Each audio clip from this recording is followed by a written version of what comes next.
they certainly have an agenda, but it seems, and I haven't been here before, I haven't explored, but I read up on it, and it seems that it is designed in a historical way, which of course is really nice for us, a way to complete the understanding, so much background and information. This way you really get a pictorial illustration. Jews involved in making it? There were Jews involved in making it, certainly. It's the Jewish Museum in Poland. So that goes without saying, but the Jewish today is, as we heard this morning, is obviously very relative for a lot of people. We don't think it's relative, but they do. So you should look certainly with a critical eye.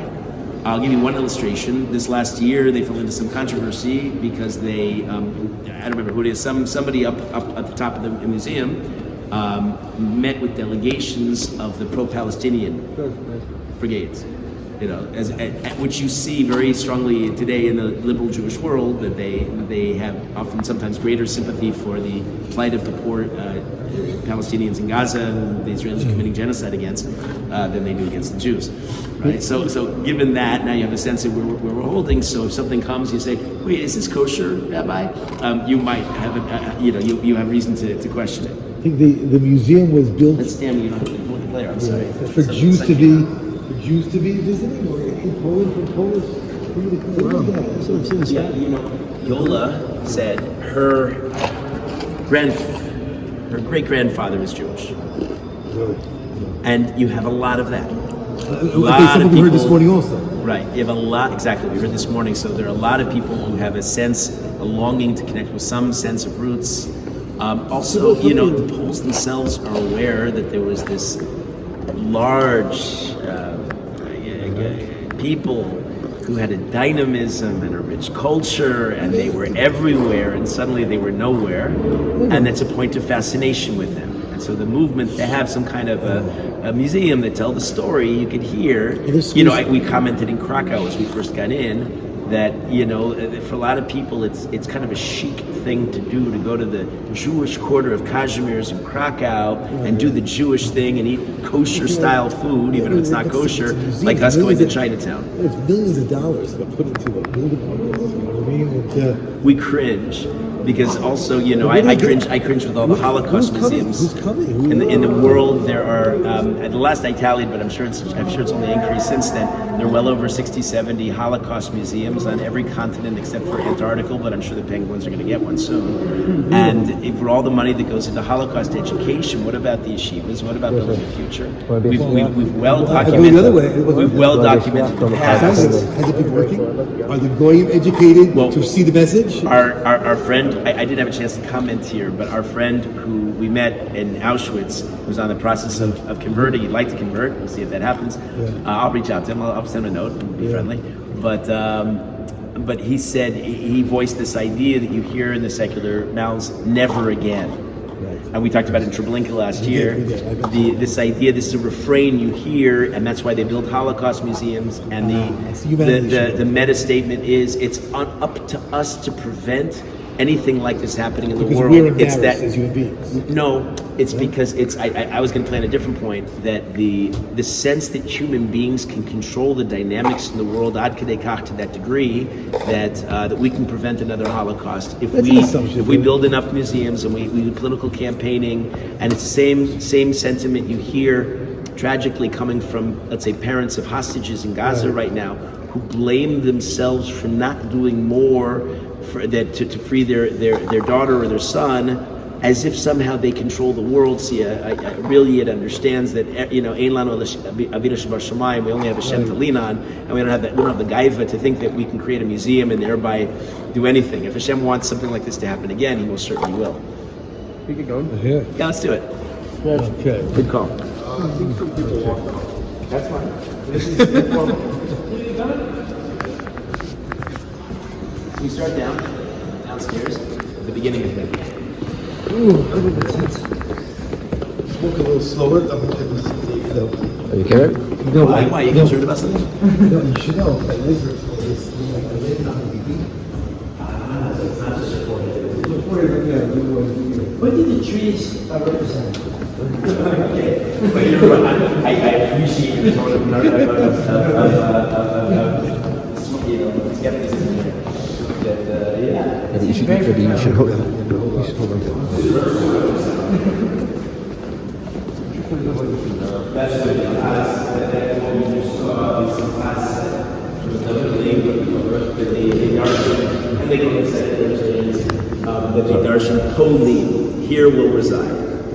That was the, and I said that there was relatively in the 1200s and 1300s, they actively reached out and sought Jews to come east from their western states. They said they knew the Jews were good for the economy, and they were gracious to us relatively, certainly compared to the most of the other lands, certainly the western lands where we were. I was going to ask you before, in Polish schools, is the history of the Jews part of the curriculum? That's a good question. I don't know the answer to that. I imagine there's something. I would imagine something. Yeah.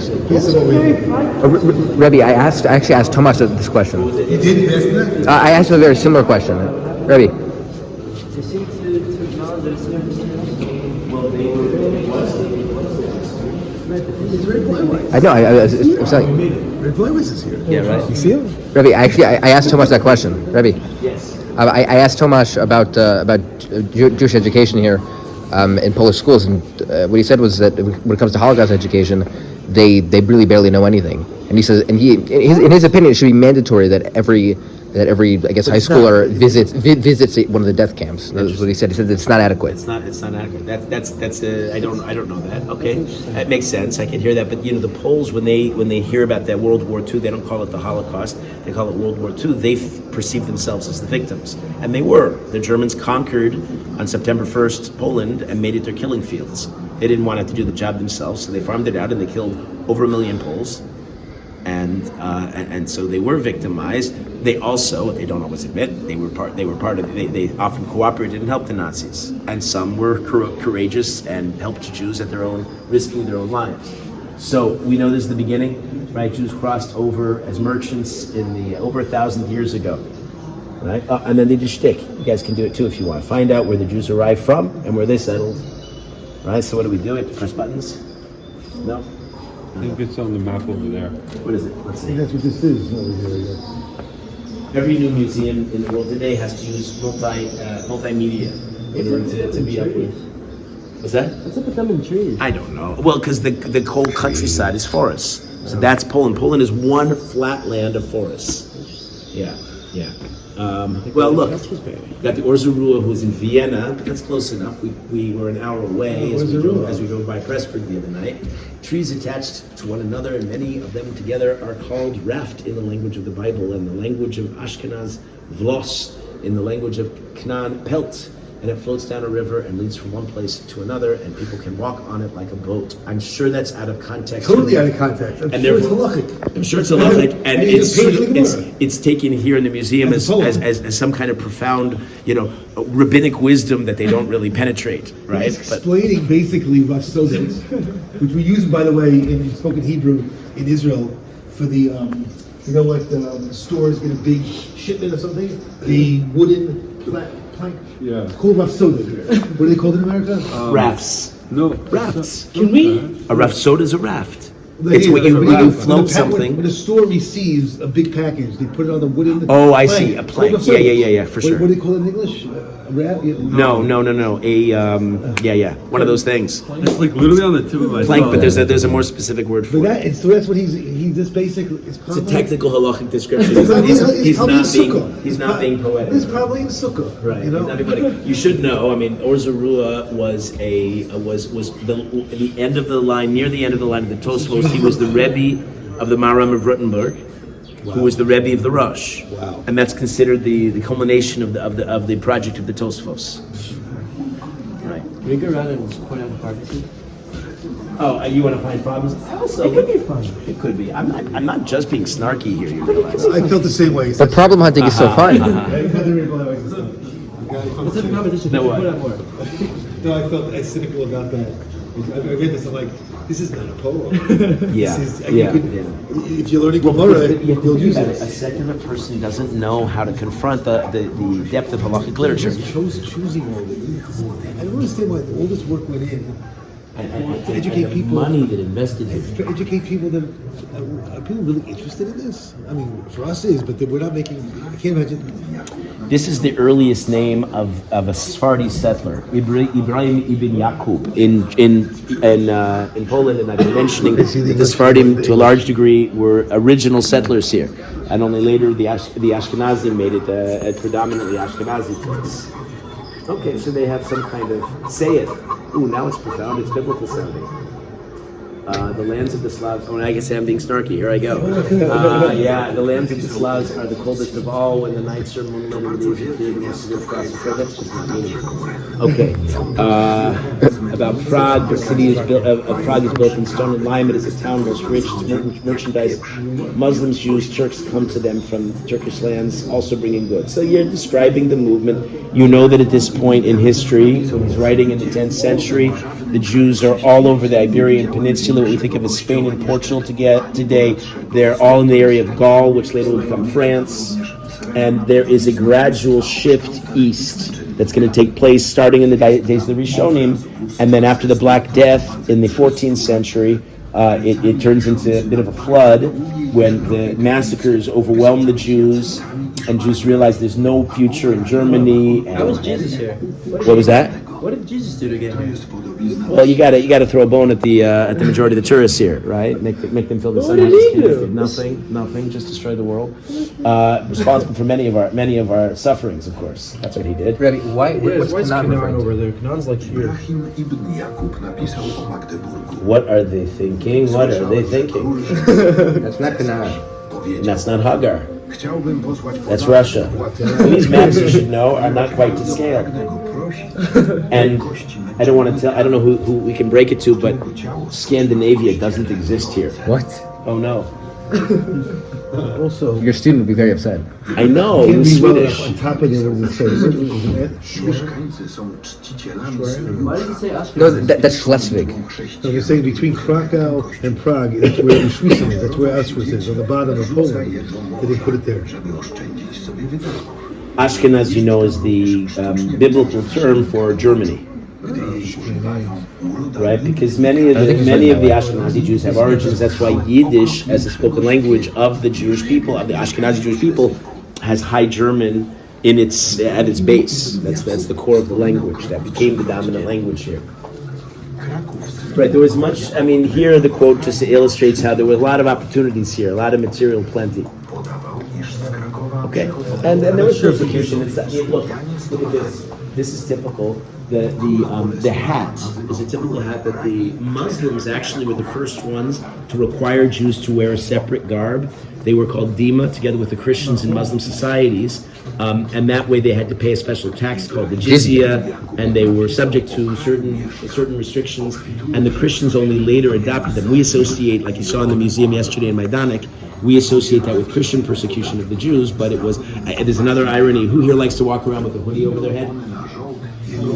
A hoodie over their head, kind of like do that, like I don't exist kind of a thing. I'm just like kind of tucked into myself, is the statement of the modern hoodie. But it's ironic if you realize, because that was one of the styles of enforced dress on the Jews, to wear a hood. And if you look in some of the caricatures of Jewish cartoons back in the day, that's how they showed the Jews. They depicted them with a hoodie on. That's why the ladies in Me'asham have the hoods. How so? Where do you see that? I don't need it. Help me with technology afterwards. Cordoba, which is French, is Spanish. The original Spanish Jews who were here from Cordoba, that's where Ibrahim came from. Cordoba, they believe, was originally a Jewish name from the Hebrew origin Kiryat Tova, good town, that became Cordoba with a Spanish accent.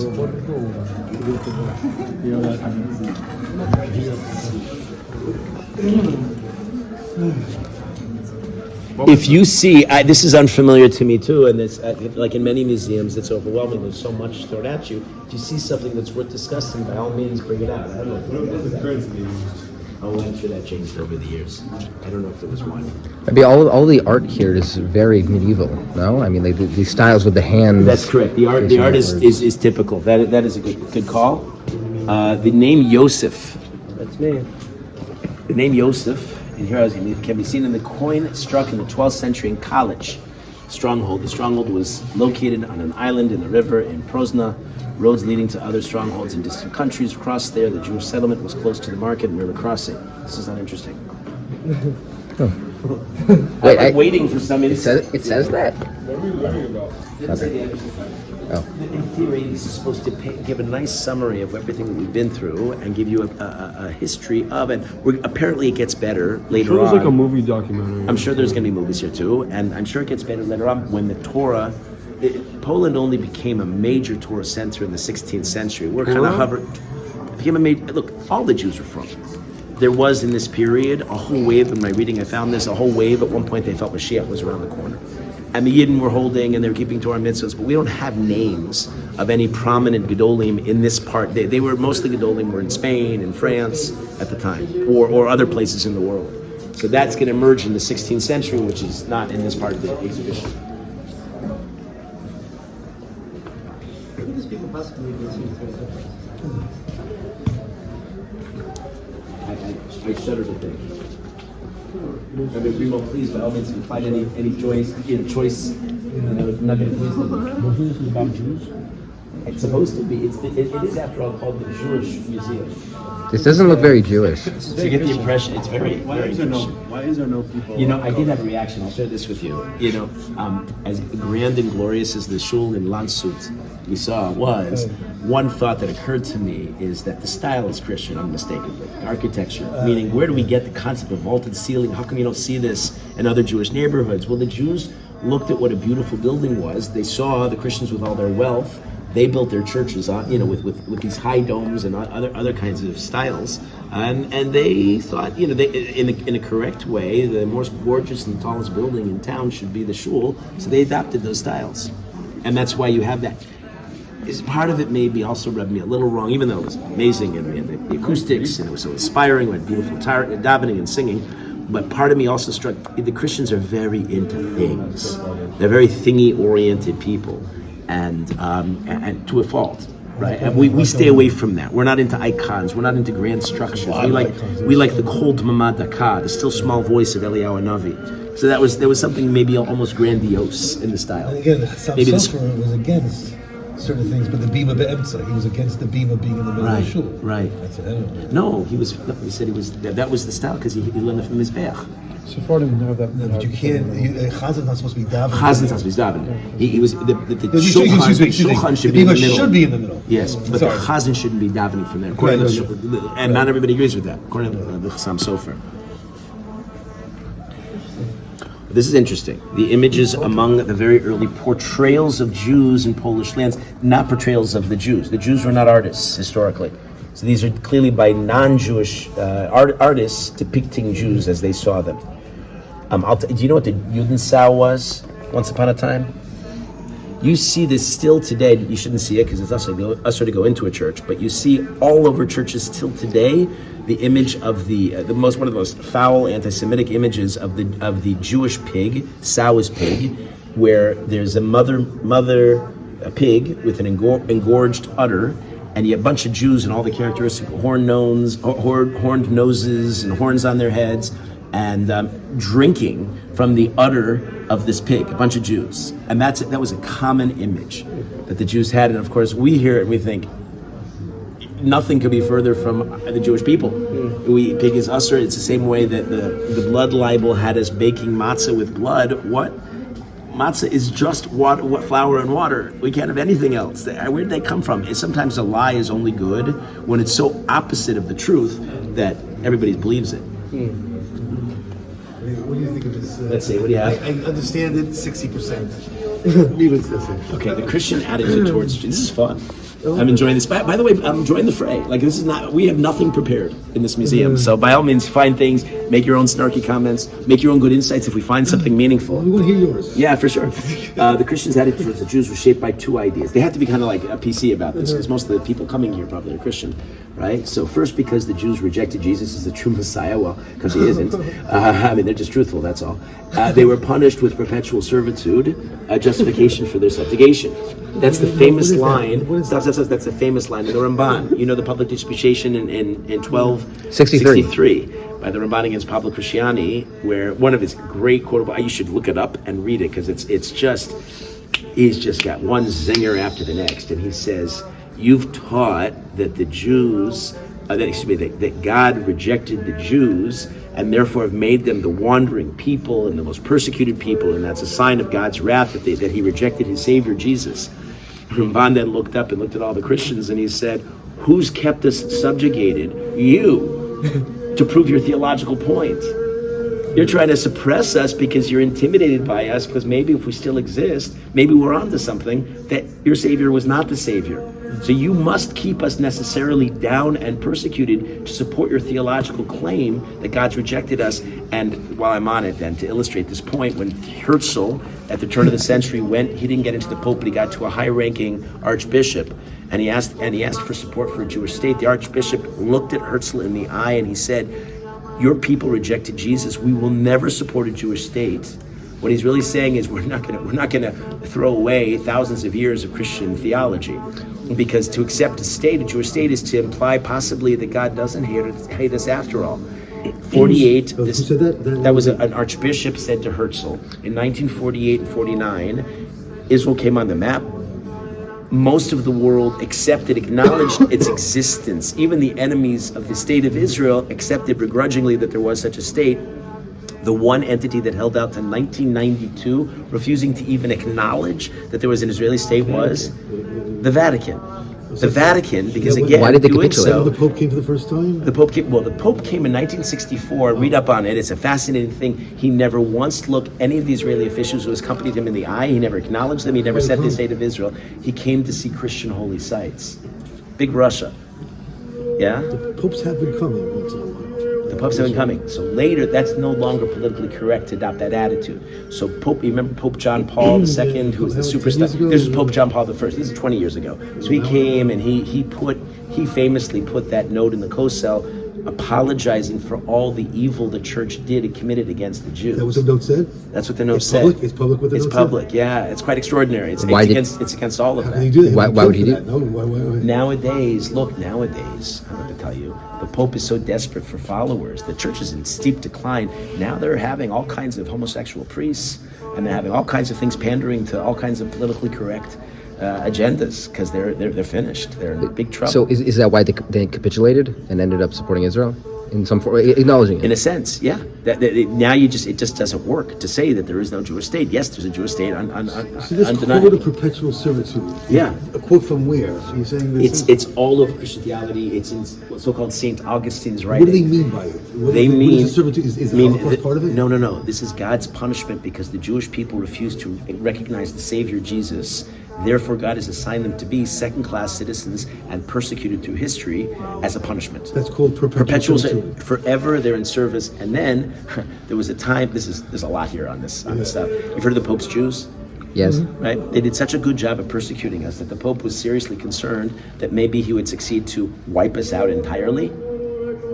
So that the Pope created in a couple places in Comté d'Avignon and Venaisson in South France, they created special enclaves of Jews that were administratively protected, had the Pope's protection, and that they were untouchable. You can kill all the other Jews in the world, but these had to stay because why?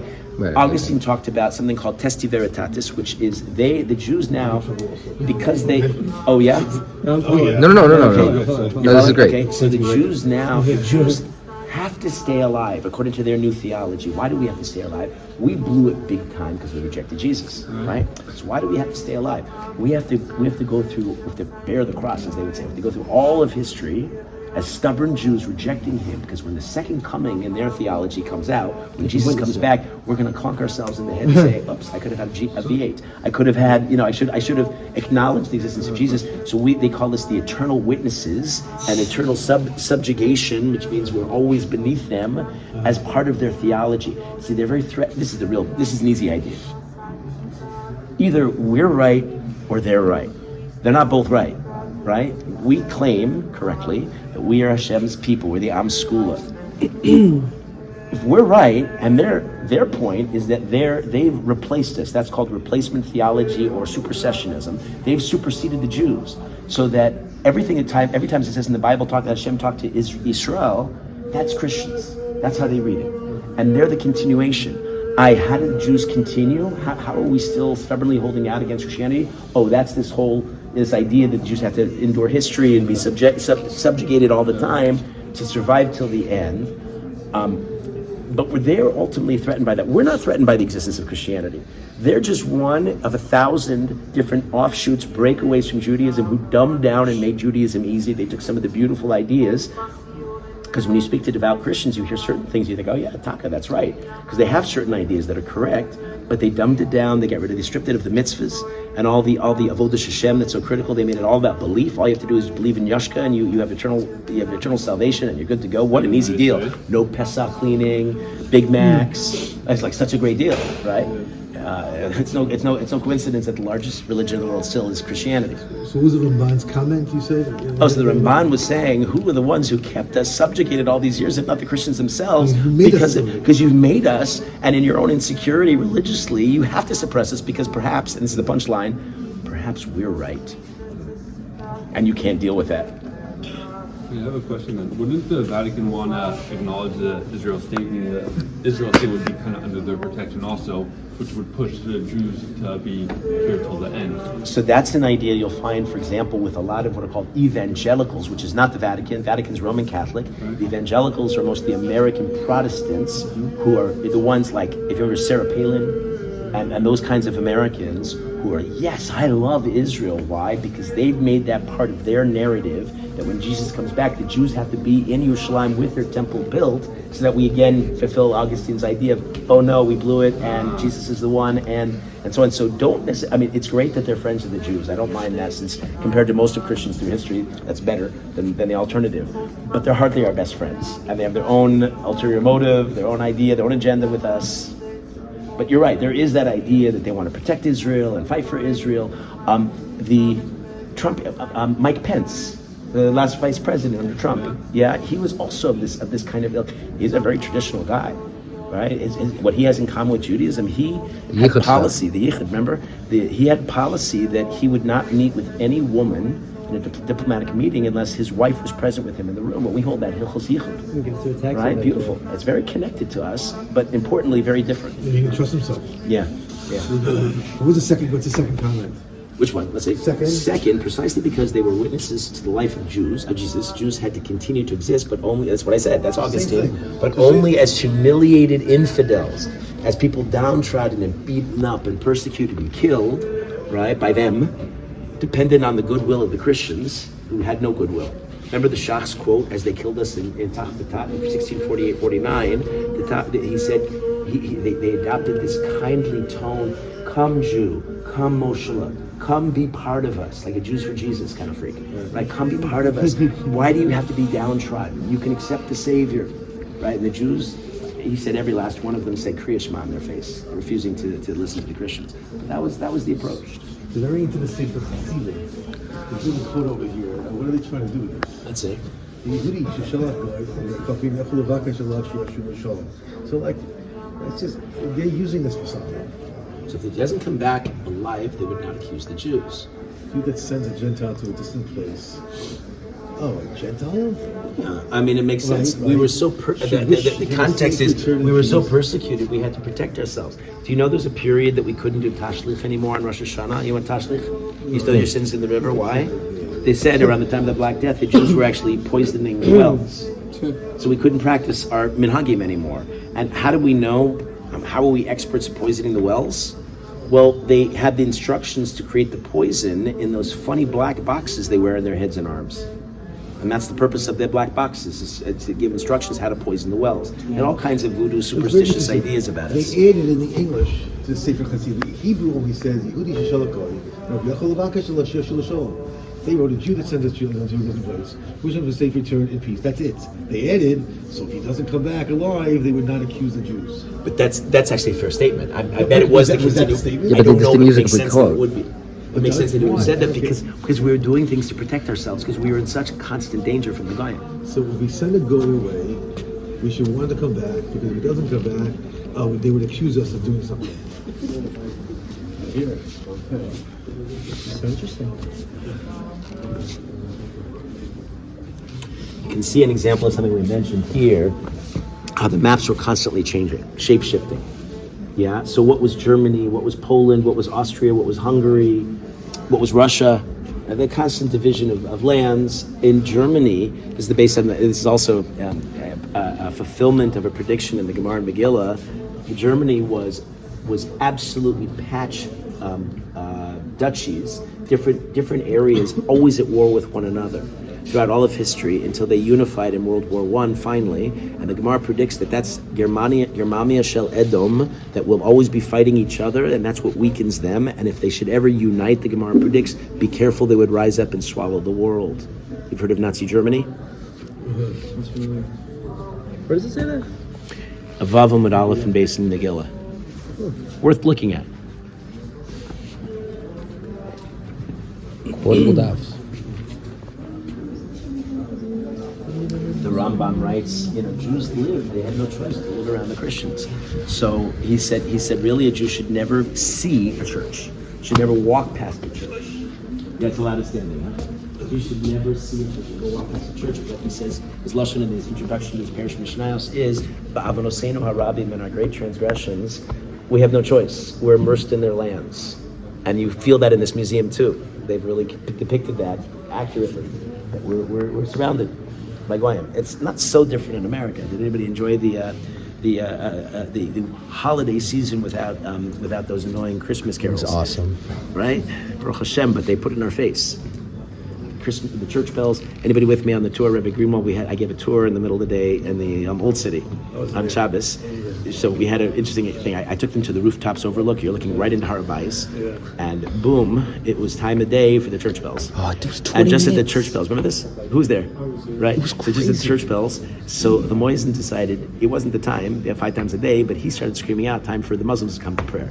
Who said this? The Muslims to come to prayer. Who said this? The nearby mosque. And then the church bells increased. They went. And then the Moisen upped his volume. And how long would you say? 20 minutes probably. Oh, it was like little kids fighting in a sandbox. Like mamish, Christian, Muslim, Christian. And I said, come on, kids, grow up. And every time you thought that they were done. Really, that's a microcosm of Christian history and Muslim history. The last 1,000 years particularly could be understood like one of these games for supremacy. And the World Trade Center, you've heard of that one, right? That was the latest round. In this case, the Muslim world trying to crush the Christian world. The Jews were always collateral damage. We always lost.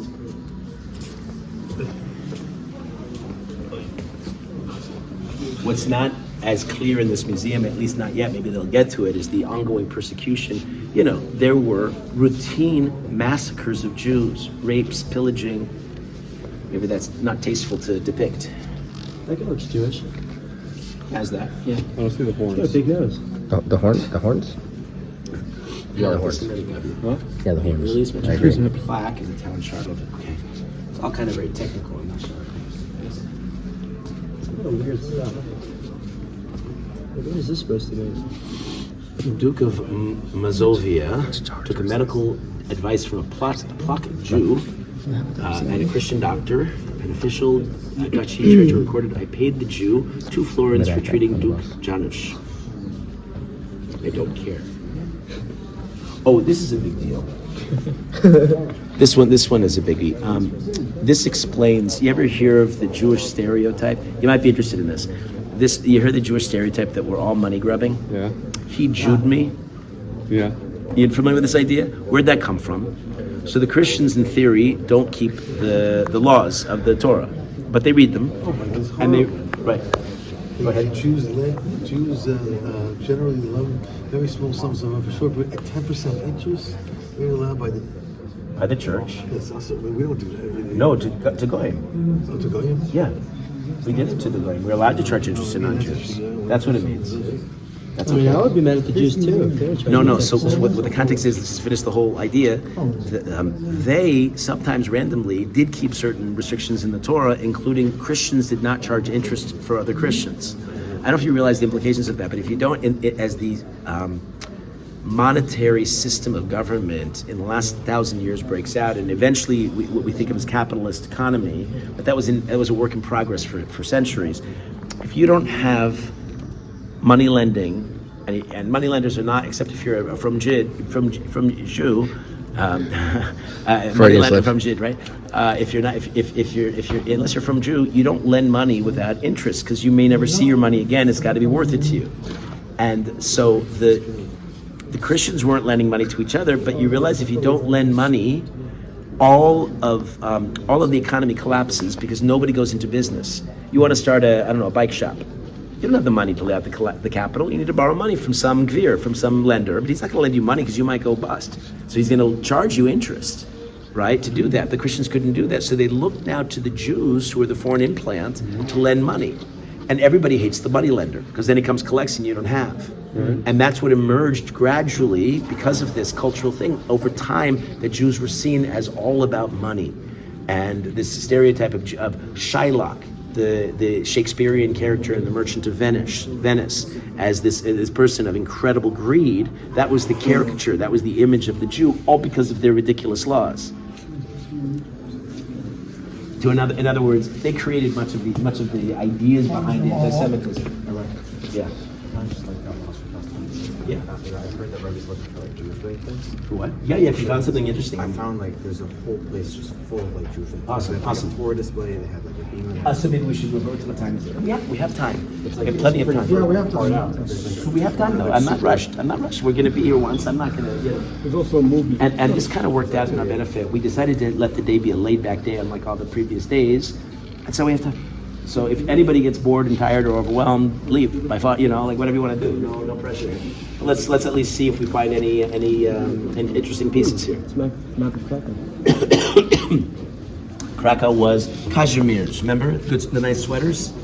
I made that comment as we were walking through Krakow the other night. So that was the classic Jewish quarter that we walked through. Remember, that's where the Ramah Shul is.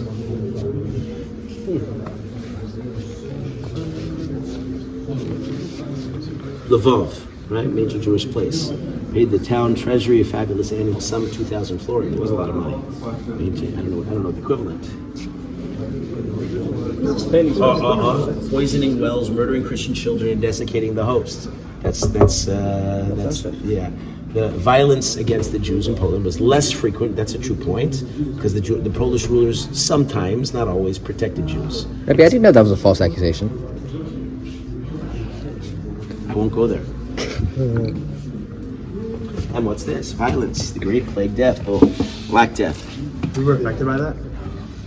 So the famous overview, I give a more interesting full shir on it. I think it's still on YouTube. I have a whole lecture on the Black Death and its implications. I gave it, I think the one that's on YouTube was at a shul in Tarzana, California. And the Jews, it was noted by the Christian neighbors, died in lesser percentages than the Christian neighbors. To realize this was something that they did not understand. We now understand more or less that they came from rats imported from boats from China. China again spreading plague in the world, but this was in the 1300s, and carrying fleas that carry bubonic plague. They didn't know, but the world was greatly superstitious in those days, and that's where this whole nonsense about Jews poisoning the wells came in. And they didn't know, and they felt it was a decree, and the Jews, when it was proven that the Jews couldn't have poisoned the wells, they thought mischievous thoughts, and that's what spread the disease. So the Jews didn't die in the same numbers as the Goyim. What's usually explained, and I think this makes sense, I'm not sure we really know this for sure, but it makes a lot of sense. Exactly, and just in general, Jews are hygienic. The Goyim in history generally stank because they didn't, maybe once a week they'd wash. We go to the mikveh, we wash our hands constantly, not just in the morning, but we go to for every occasion you get a haircut, you wash your hair. Right? You scratch your head, you wash your hair. Touch your shoes, you wash your hands. And so we were more hygienic, so the plague spread less. But you asked, were the Jews hit by it? They were hit by the plague for sure, but in addition, and viciously, they were hit by mobs of Goyim who destroyed whole towns. Frankfurt, we mentioned before, Frankfurt was set upon and destroyed. Nemirov was that was later, excuse me, not Nemirov. But you look at it, most viciously in Germany, but it didn't stop there. Poland, this is a big point in the history of Poland. Rabbi Bleiweiss, you heard this point? Poland, interesting in Kadosh Baruch Hu's scheme, which we don't always understand, was spared the major ravages of the Black Plague, and it was another reason why Jews gravitated to Poland, because after dying and being persecuted and being massacred with the ravages of the Black Plague for a century, Jews realized we got to get out of here and go to a place where we have a potential future. From Germany to Poland? From Germany to Poland, France, Spain. The Black Plague was where? Was all over Europe, all over the middle. It's funny, in historians, What kind of- it was Black also Plague, in the, what it was kind of all, disease it was also all What over. disease was it? Bubonic It was plague. Bubonic plague. It was also in the Orient. It was in China and other countries around Asia, but nobody cares about that. Oh yeah, that was them dying. Everybody focuses on the Western world, Kacha. That was the way it was. But it had a major piece in the development of Poland. We've said this, but Poland in its heyday, what we're excited to see soon. Poland in its heyday, what Sammy just told us about, in its heyday, Poland, Russia was 90% of the Jewish people and the major center of Torah. There were other centers in Turkey and Palestine and other places, but Poland, Russia, that's where it was, and that's what we've been saying these last few days. Why did the Jews become Christians when Christians became the Jews? Why don't the Jews get? Why didn't we they? had no Well, power. how would you we kick- were not an authority. We were always a subjugated, persecuted people. We were never the majority of the people. Never. They were powerful and vicious. Jews are not a vicious type to begin with. Good question. From what the presidents were doing. As far as they can do. Excuse me. Any other interesting bits?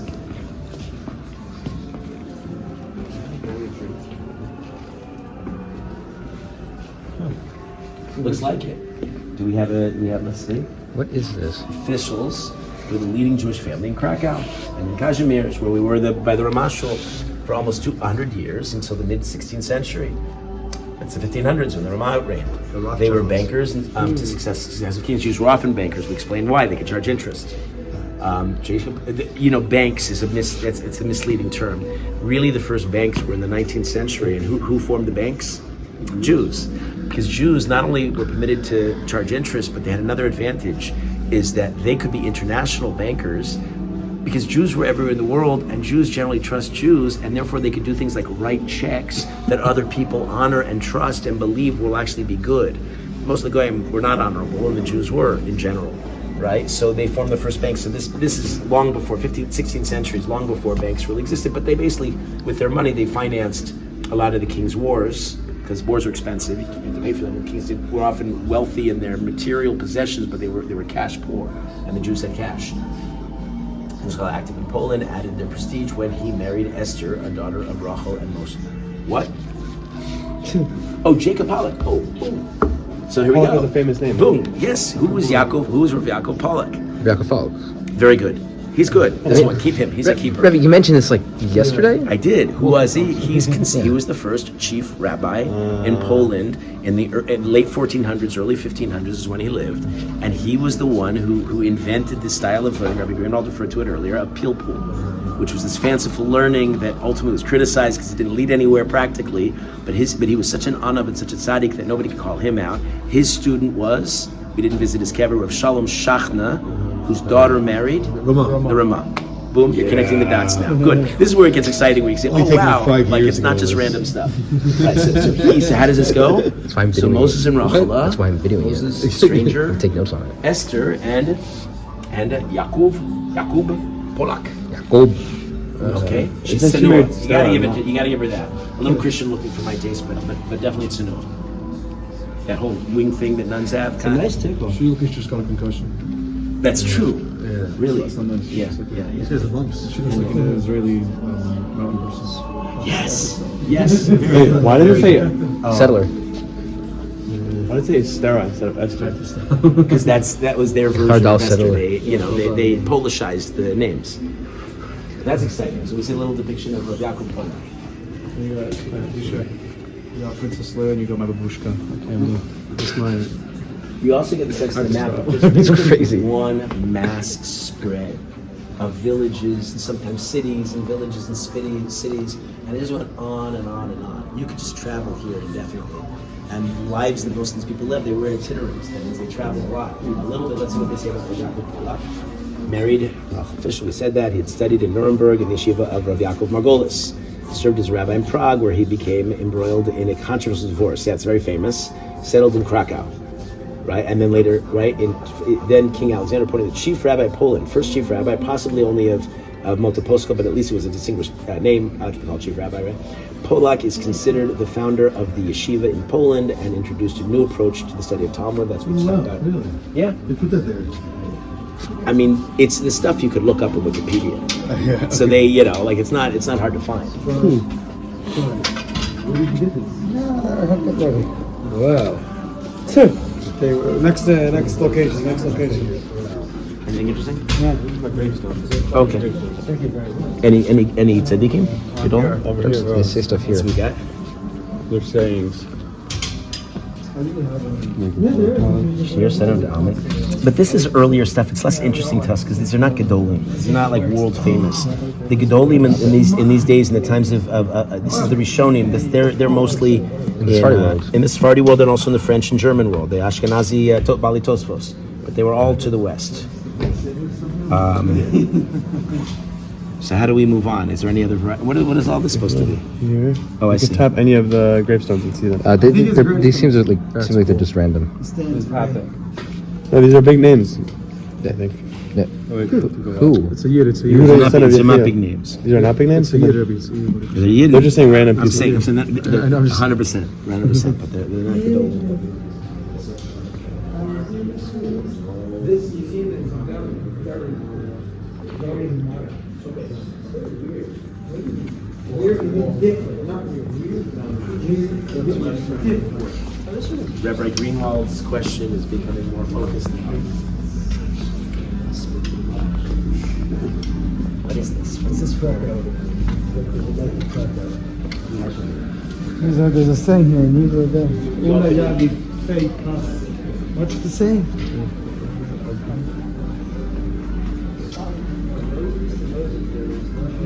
That's on his kever. I didn't point that out, but that's on the Ramah's kever. What? Oh yeah. Oh, it's also in Rambam's kever. It's also in the Rambam's kever. From Moses to Moses is not like Moses. Who coined the phrase? The Marshal, his cousin, or Shlomo Luria. Then why is it also in Rambam's? Because it's a saying. Oh, wait, what's happening in the picture? Oh, golly. Let's see. Oh, okay. It doesn't look good. Where do we have? We have a caption here somewhere. Yes. Okay.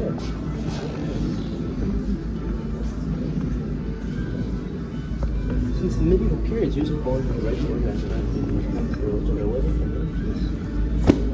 Okay, help finance elections. It's elections in the same. That's the name of the Polish parliament, the same. The same. I mentioned it yesterday that Rav Meir Shapiro was a member of the parliament of the same. Oh. So this is like a. He was. Remember the line I said yesterday that the anti-Semite came over and says the town in Germany, they have a sign on the entrance, no Jews and dogs allowed. He was like trying to get them started. So Rav Meir gave as good as he get, and he said well then I guess neither one of us would be welcome.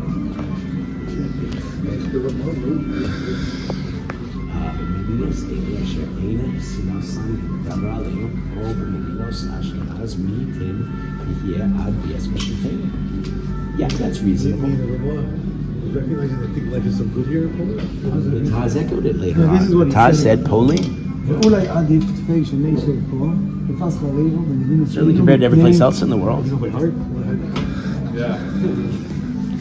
ואולי עדיף תפי פסחא ריבו, במדינה say, he knew it's פסחא ריבו, but he said we consider it like that's what he said. It's the best in an imperfect world. Right, he says again, כמעט שלא יהיה בכל מדינה פוילין, שלא יהיה עולים יותר. He says, we answer each other. כמעט שלא היו בבית במקום מדינת פולין, שלא היו לומדים תורה. Wow. Nosson Chanukah. I would want to take a picture of that. Just like. Well, it's a typical kind of Christian thing, kind of macabre, but that's Yeah, like. It's kind of freaky. Yeah, what does it mean? Skeletons and humans dancing together. Like that's. Sounds like Mexican holiday. What is it? Day of the Dead. Yeah, that one. Yeah, he's saying that Christian caricature is the Jew whom the death treats most harshly, seeing him as the throat and shouting him with the incense as they rejected the Savior.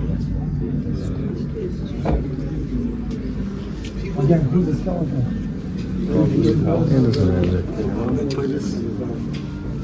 This is the most common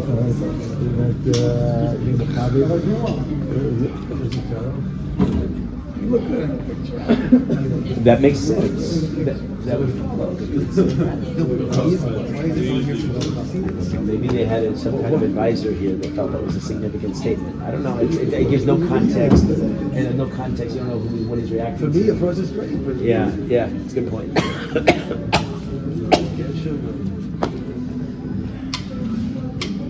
Yeah, these are all kind of like bland comments. You don't know the juice of the Ramah here.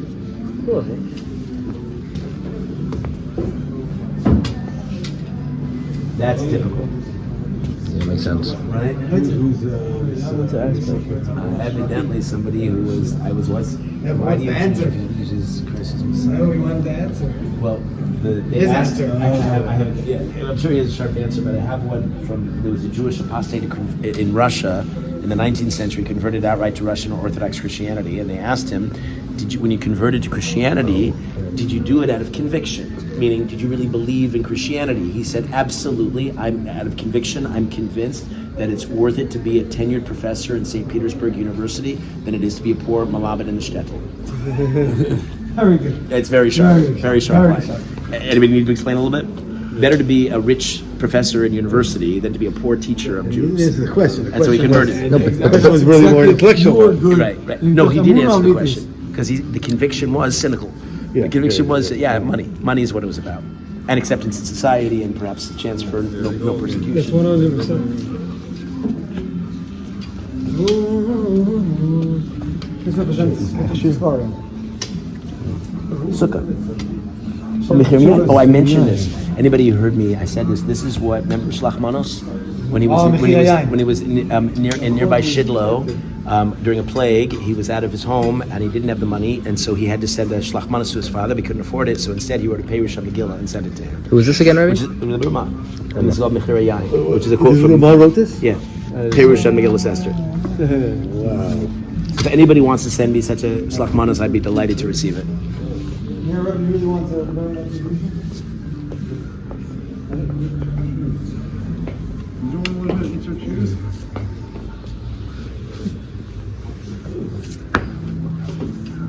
Oh, look, one took on the right. What, how it work? You do? Oh, this is a printing press. You just like go off. Not someone that would like to see Then we go up to the garbage. How many times when It's scraps that throw it in. This is very nice.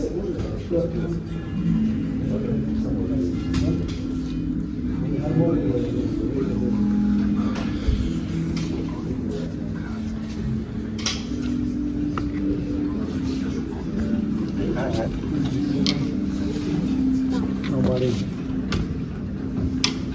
Go on, by the way.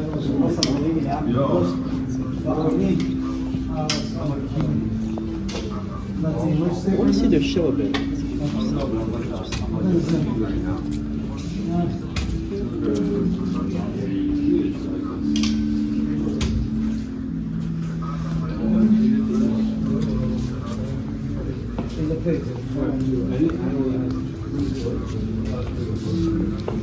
Base medrash. Wow.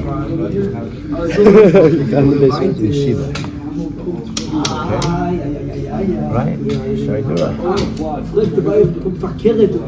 I say we should start. Pretty funny.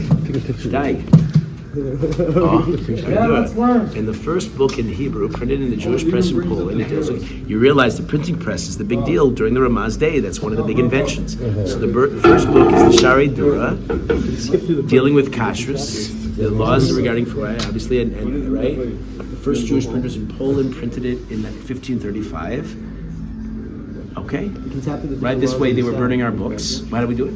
Oh, we can get one of the categories. What do you say? Animals. Animals it is.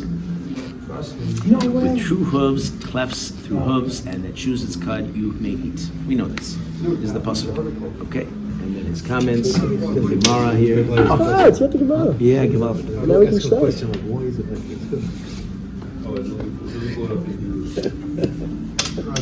Yeah. Any reference to a book here called Very interesting. I like this. I don't know which paper I'm learning, but as here and there. No, that's just going to kill them. And then you press it, and it doesn't tell you. It's not. According to the commentary on the Shaido, which bridges the least amount of time for social media? Leviticus. What? No? 18 minutes, yeah. His contents show that I knew that.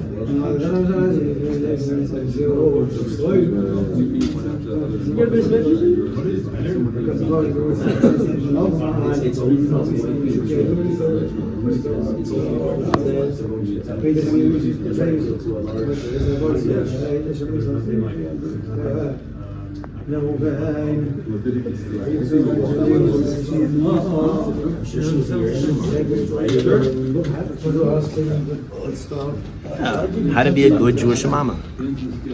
Sherina is good. Judah, how to follow. It's kind of like her days, Sarah Schneer, trying to write things that would be inspiring to people. How do you?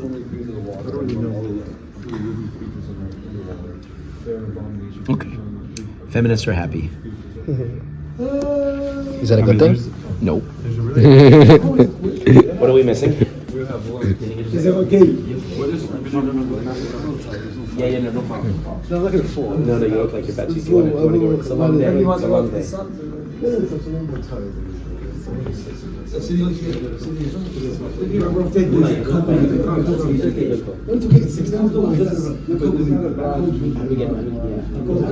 I'll work with somebody. You get to over here. You know what? I coach for everybody. Yeah, I like that idea.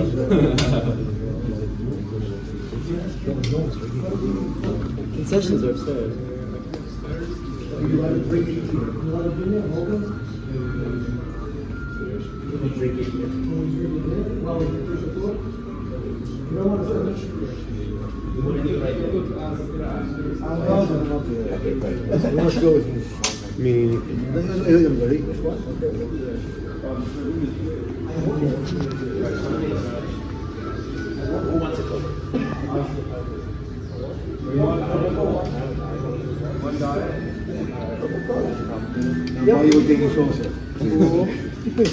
Get 5 Cokes and who wants water?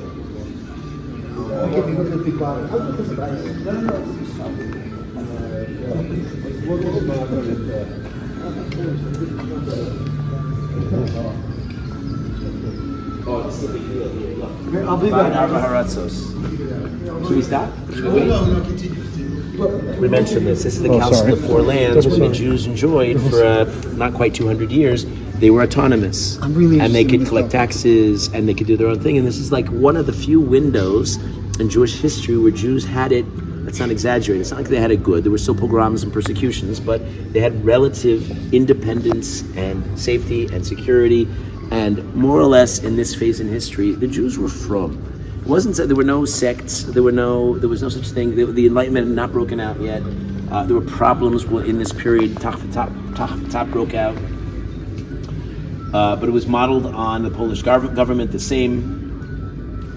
The pronunciation is tricky. SEJM. It was respected that Jews from outside the Commonwealth occasionally consulted it.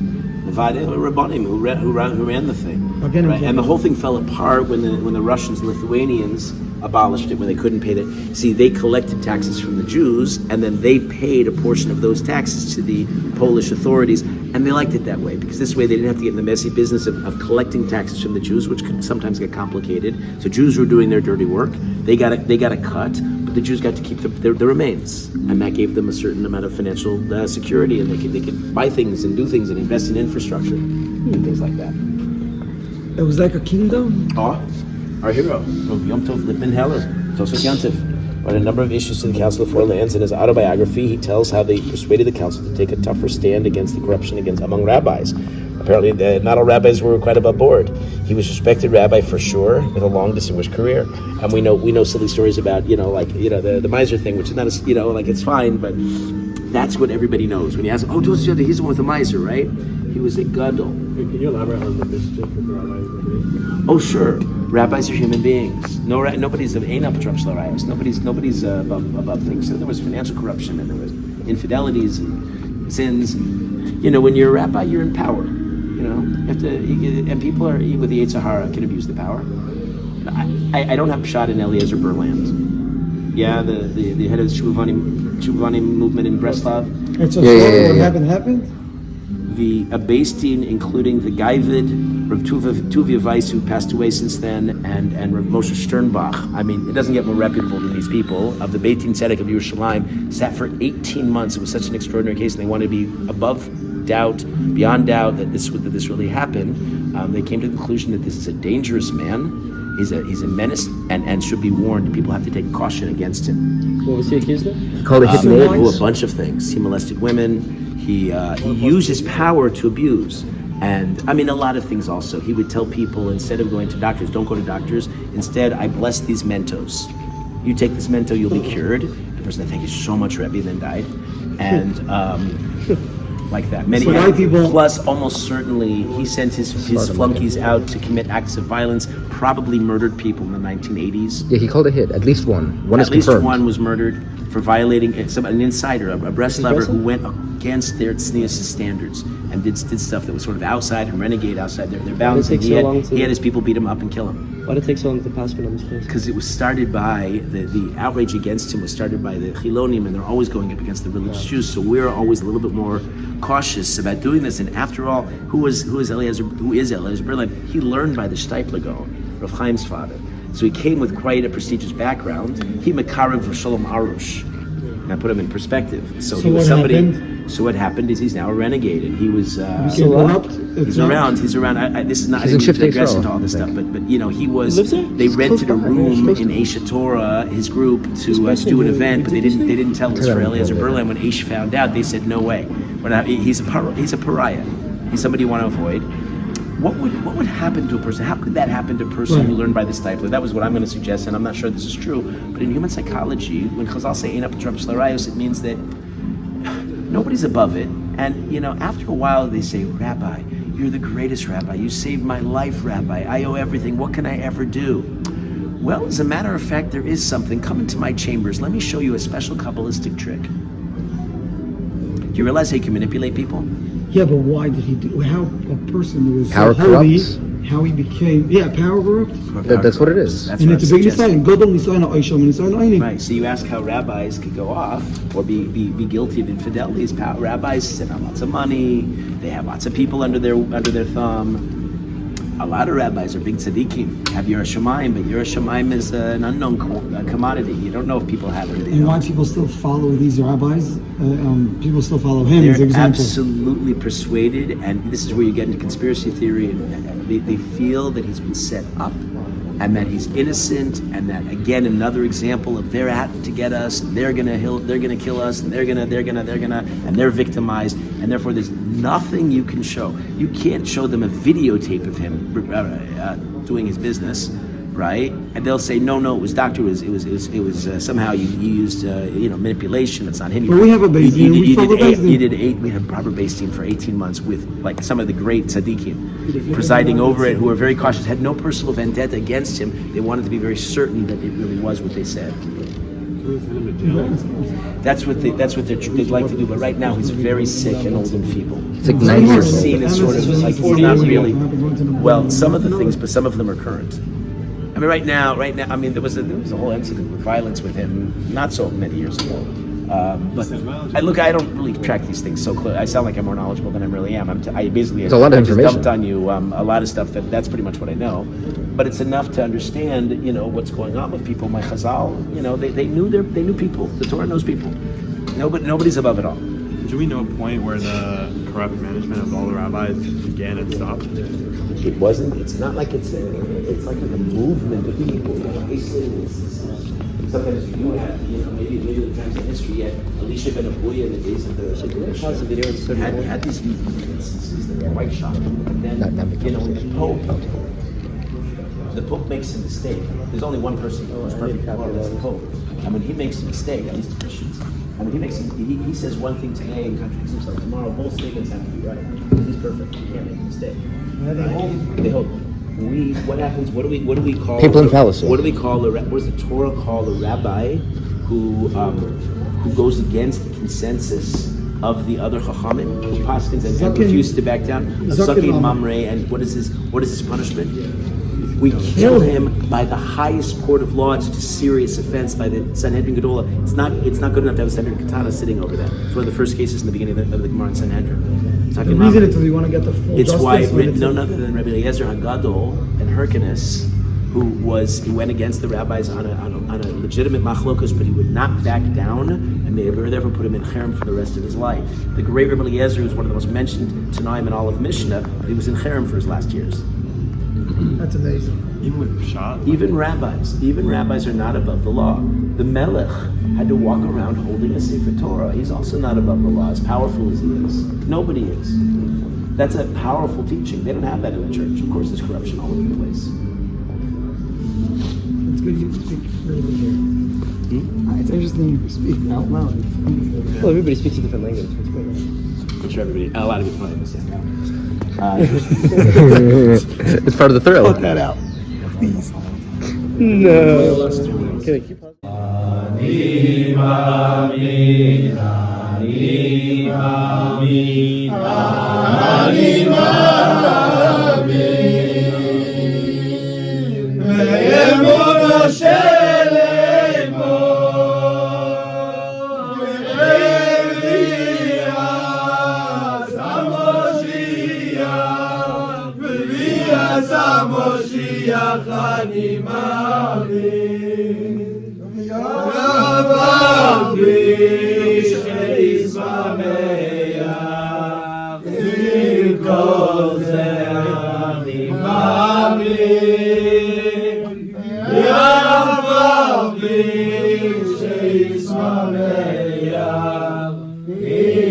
Jose anima